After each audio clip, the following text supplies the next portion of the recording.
ஸ்ரீ நாரதர் புராணம் பாகம் 1. 18 புராணங்களில் ஒன்றான நாரத புராணம் 25,000 ஸ்லோகங்கள் கொண்டது.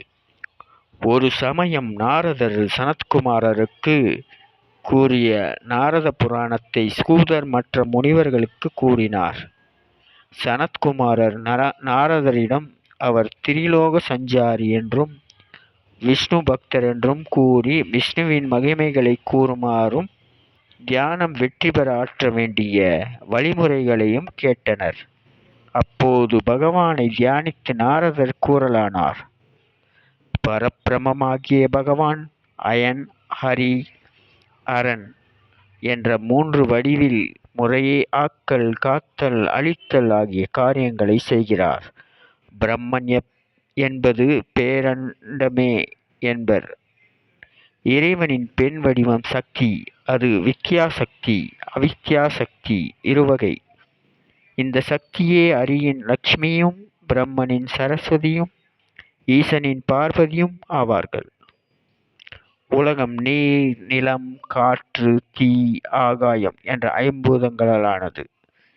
இந்த பேரண்டம் 14 உலகங்களை கொண்டது.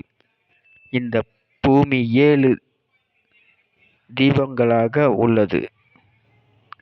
அவை ஜம்புத்வீபம், பிளசத்வீபம், சல்மலத்வீபம், குசத்வீபம், கிரௌஞ்சதீபம், சாகத்வீபம் மற்றும் புஷ்கரத்வீபம். இதில் நாம் இருப்பது ஜம்புத்வீபம். இந்த பூமியில் 7 சமுத்திரங்கள் உள்ளன.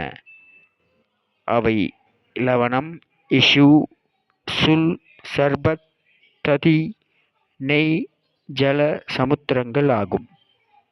மேற்கு கூறிய ஜம்புத்வீபத்தில் பரதகண்டம் உள்ளது. இதுவே நாம் கூறும் பரதகண்டம் என்பர். இதைச் சுற்றிலும் இலவண சமுத்திரம் அல்லது உப்பு நீர்க்கடல் உள்ளது. வடக்கில் இமயமலை தொடர் உள்ளது. இங்கு கர்மங்கள் செய்யப்படுவதால் இது கர்மகண்டம் எனப்படும்.